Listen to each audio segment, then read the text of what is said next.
At 12 minutes to 9, on the morning of August 26th, a seismograph in Germany jumped. A second one, in the United States, caught the same jolt. The machines had seen this shape before, and they filed it the way they always do. An earthquake. Magnitude 4.4, somewhere along the border between Nepal and Tibet. It wasn't an earthquake. Thousands of miles from those machines, in a valley most of the people watching the printouts had never heard of, a piece of a mountain had just come down. Below it ran a river called the Bhote Koshi. 10 minutes after the shock, it stopped being a river. What came down the valley instead was moving at highway speed and carrying boulders the size of cars, and it crossed into Nepal from the Tibetan side before anyone downstream knew the ground had shaken at all.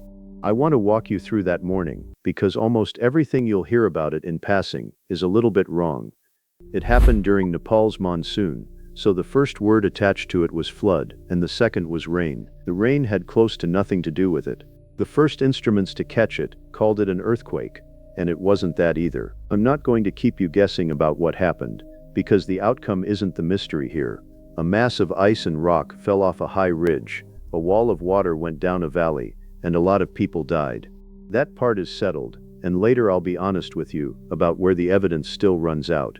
What I want to show you is how big this actually was, how far it reached, and why a mountain let go that high up on a clear morning with no storm anywhere near it. And it starts down in the valley, on that same ordinary morning.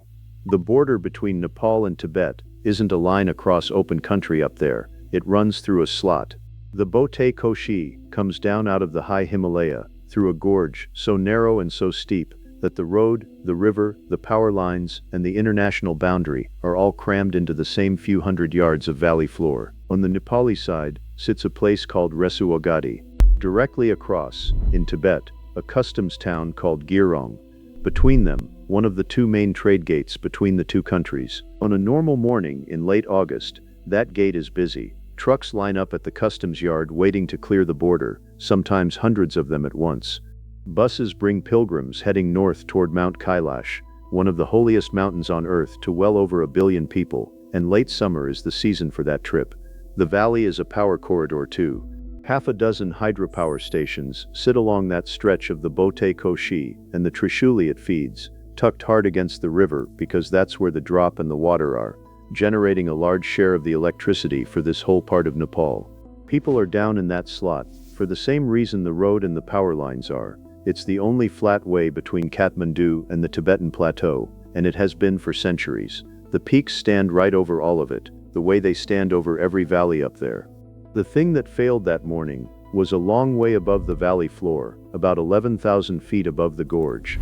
Up there, near 17,000 feet, higher than the summit of any mountain in the lower 48 states, the slope is rock and ice locked together, and a lot of what holds them together is frozen ground. High slopes like these are cemented partly by permafrost, ground that has stayed below freezing for so long that the ice inside it works like the mortar in a wall.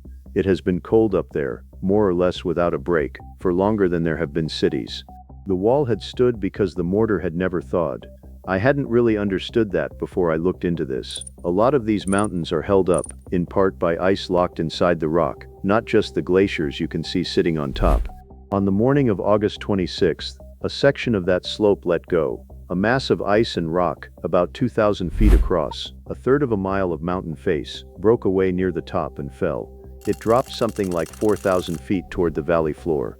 4,000 feet is roughly the tallest building in America stacked 3 times over, roof to street, and this was a slab of mountain making that drop. When a mass that size falls that far, it doesn't arrive as a rock slide. The ice in it begins to melt from the sheer friction and heat of the fall, the rock shatters, and the whole thing turns into what scientists call an ice rock avalanche, a fast slurry of pulverized stone, ice, meltwater and mud that behaves more like a liquid than a landslide. That is what reached the bottom. It arrived already half a flood, looking for a river to join. Here is what the morning was missing. There was no warning. Down in the valley, the rain gauges were nearly dry. Nepal's weather service later said plainly that rainfall did not cause this flood. The valley had seen very little rain in the day before, nothing close to what it takes to push a river over its banks. By the standard of a Himalayan monsoon, it was an unremarkable morning, and the thing that would have mattered, the slope 17,000 feet up, had nobody watching it. There was no instrument on that ice. There almost never is. There are tens of thousands of these high slopes across the Himalaya, and you cannot put a gauge on every one. The people down at the border had every reason a person could have to think a dry, clear day in a valley they'd crossed 1,000 times was a safe one. Nothing they could see was out of place. The trouble was above the tree line, on frozen ground, and it had been getting ready for a long time, in complete silence. The ice rock avalanche hit the valley floor at 8:37 in the morning. That's the moment the seismographs marked, the one the machines first read as an earthquake.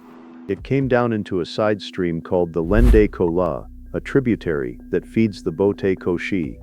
For a few minutes, the most likely reconstruction goes, it did two things at once. It shoved a surge of water and debris straight down the channel ahead of it, and it dammed the stream behind it, a plug of shattered ice and rock thrown clear across the valley, with the river still arriving from upstream and piling up behind the plug. A dam like that has no spillway and no engineering in it. It's a heap. Water climbs it, finds the weak points, cuts through, and then the whole thing fails at once. Somewhere in those minutes it failed, and everything that had backed up behind it came down the Bhote Koshi together. The wall that went through the gorge was moving at around 110 miles an hour, faster than a car flat out on a freeway, in a slot a few hundred feet wide, carrying ice, boulders, trees, and whatever it had already torn loose. The speed is what I had the hardest time with. Water doesn't usually move at 110 miles an hour, and the people at a busy checkpoint get no warning at all when it does. It reached the border crossing first. At the Rasuwa customs yard, the one where the trucks line up to clear into Tibet, the water came through the vehicle park and took the vehicles with it, some 300 of them, into the river. It took out the bridge that joins the two countries.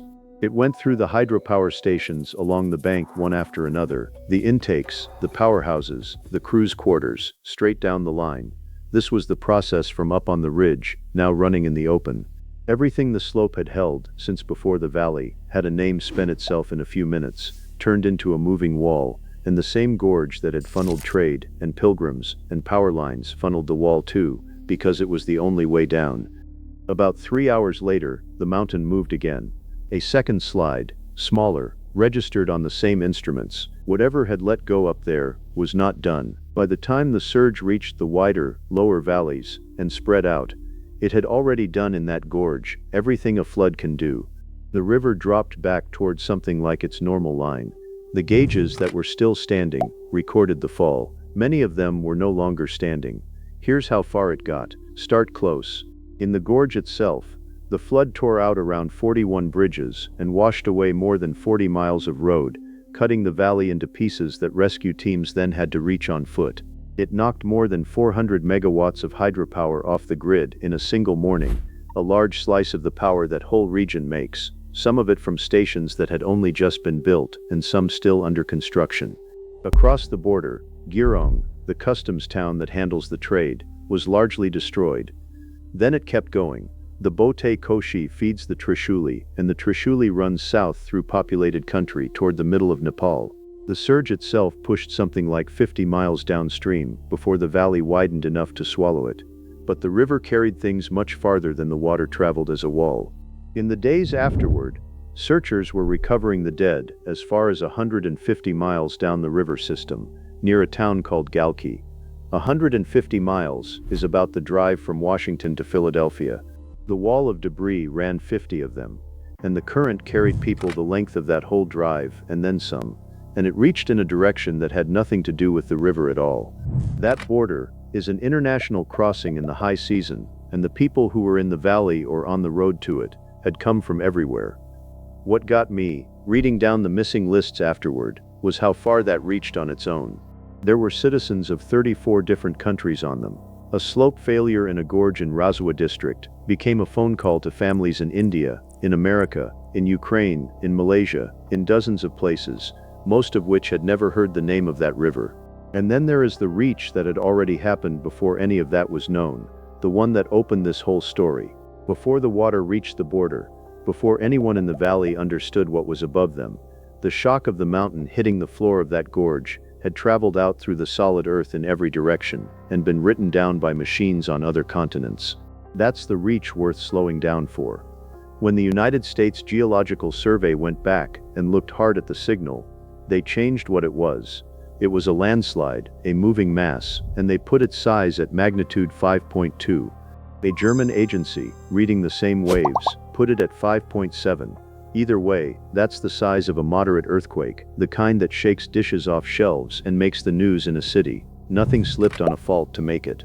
A piece of a mountain fell into a valley and hit the bottom, and it hit hard enough that the ground rang like a struck bell, and seismometers in Germany and in the United States, on the far side of the planet, drew the same spike they draw for a real quake.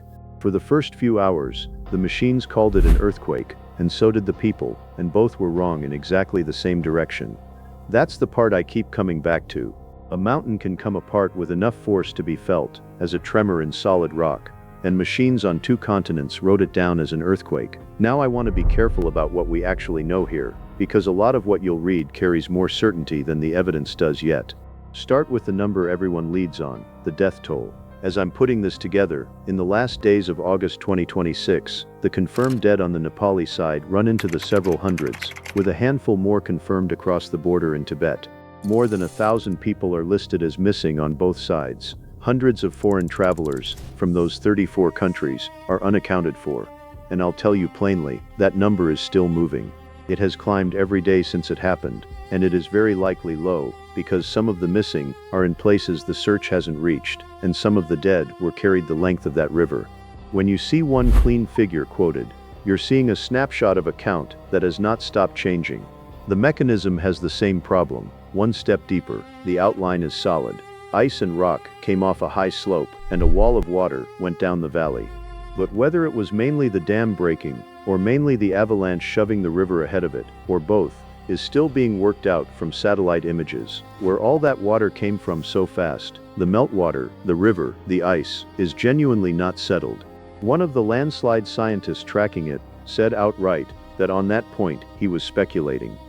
And the tidy causal line, the mountain fell, therefore the flood, is still formally an open question for the people whose job it is to settle it. It's the obvious explanation, it's probably right, and it's still, as they keep saying, preliminary. One more. The first easy label attached to this was a glacial lake outburst, a lake held high in the mountains bursting its natural dam, because that has happened in exactly this corridor before, and it is the pattern people reach for. The current evidence points somewhere else. This looks like ice and rock coming off a slope, which is different from a lake giving way, and worth telling apart, because the two start in different places and you would watch for them differently. So here's where it actually stands. We know a mass failed, a flood followed, and it wasn't the rain. It's suggested, not established, that a temporary dam formed and broke, and it's still genuinely unknown how much came down, where the water came from, and whether the shock and the surge are formally one event. So does this keep happening? Yes, and here is the honest version of what that means. It has a track record you can point at. In 2021, on the Indian side of the Himalaya, in Uttarakhand, a shoulder of a peak called Runti broke away, about 35 million cubic yards of rock and ice, and it did exactly what this one did. It turned into a debris flow on the way down. It registered on seismographs, and it killed or left missing around 200 people, most of them workers at a hydropower site in its path. Scientists who took that one apart wrote, in effect, the warning label for the flood we just watched. An ice avalanche can turn into a flood. A landslide can build a dam, and then break it. Failures like these have been showing up more often as the mountains warm.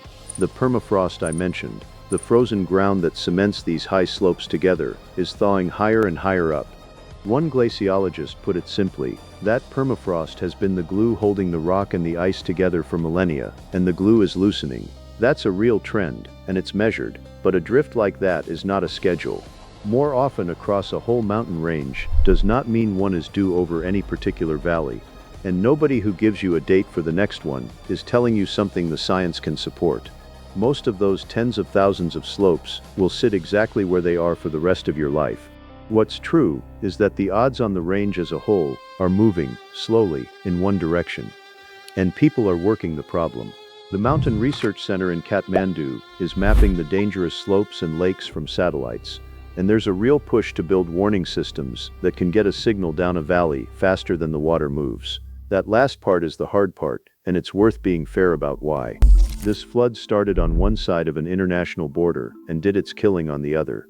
A gauge or a warning only helps if the reading crosses the line as fast as the flood does, and getting two countries to share that data in the few minutes that matter is a genuinely difficult thing that nobody had finished building.